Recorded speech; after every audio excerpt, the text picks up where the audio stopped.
Artinya begini Bapak Ibu Saudara. Bukan berarti tunggu kita mengenal dulu Tuhan, lalu kita baru serahkan cinta kita seutuhnya sama Tuhan. Ini proses yang berjalan Bapak Ibu Saudara. Semakin kita mengenal dan memahami, ya proses yang berjalan tadi, semakin kita mengenal dan memahami Tuhan, kita akan semakin menyerahkan hati kita sama Tuhan. Amin. Haleluya. Kita akan semakin serahkan.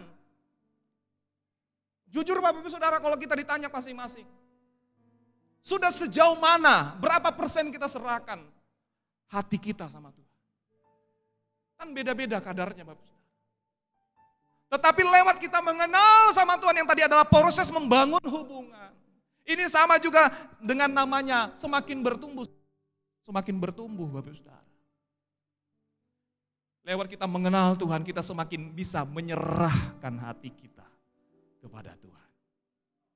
Itu sebabnya arti cinta ataupun kasih yang sesungguhnya bukan diuntukkan bagi anak-anak ataupun remaja.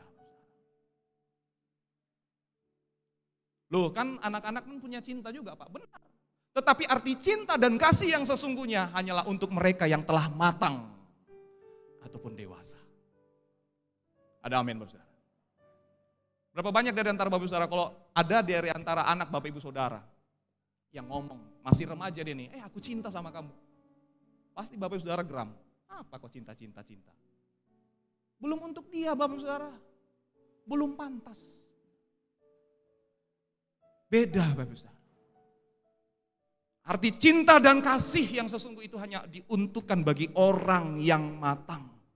Jadi ketika seseorang menyatakan cintanya, orang yang menyatakan cintanya, ia akan mengesampingkan like or dislike-nya. Dia akan mengesampingkan suka atau rasa tidak sukanya. Ada amin Bapak Saudara? Mungkin belum mengerti, saya ulang kembali Bapak Saudara.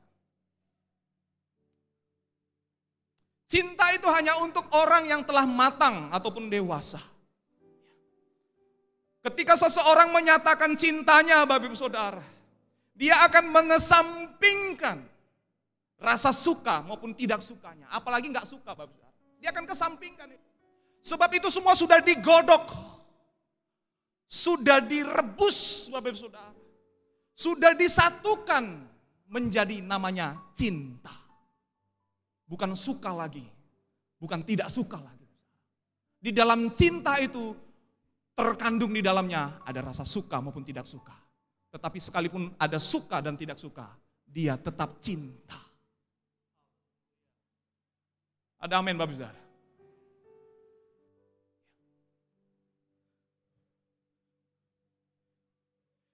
Karena cinta itu mengalahkan rasa suka, apalagi rasa tidak suka. Orang yang mengambil komitmen yang dia ngomong, dia mencintai seseorang, dia sedang menyerahkan hatinya kepada orang itu. Kan dia pasti kesampingkan rasa sukanya ataupun rasa tidak sukanya, apalagi Bapak Saudara. Kenapa Bapak Saudara? Karena semua rasa suka ataupun rasa tidak suka itu sudah dilewati di belakang. Pertama seseorang mau mengenal orang yang lain karena ada rasa suka, dia lihat, ada atraktif. Ada rasa menarik. Ada amin Bapak Saudara. Inilah yang dikatakan dalam kitab Amsal pasal 2 ayat yang kelima.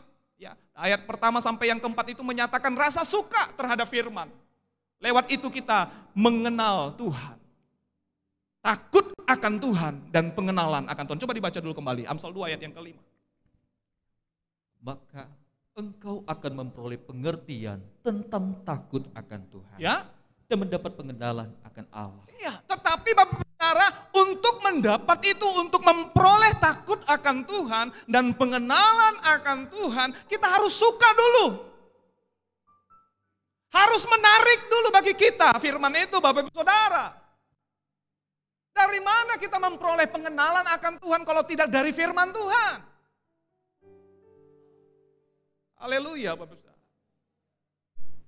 Jadi seseorang yang menyatakan cintanya sama Tuhan, itu namanya sama dengan menyerahkan hatinya sama Tuhan, Dia akan mengesampingkan suka atau tidak sukanya. Sebab suka tidak suka itu sudah pas, sudah lewat Bapak Ibu Saudara.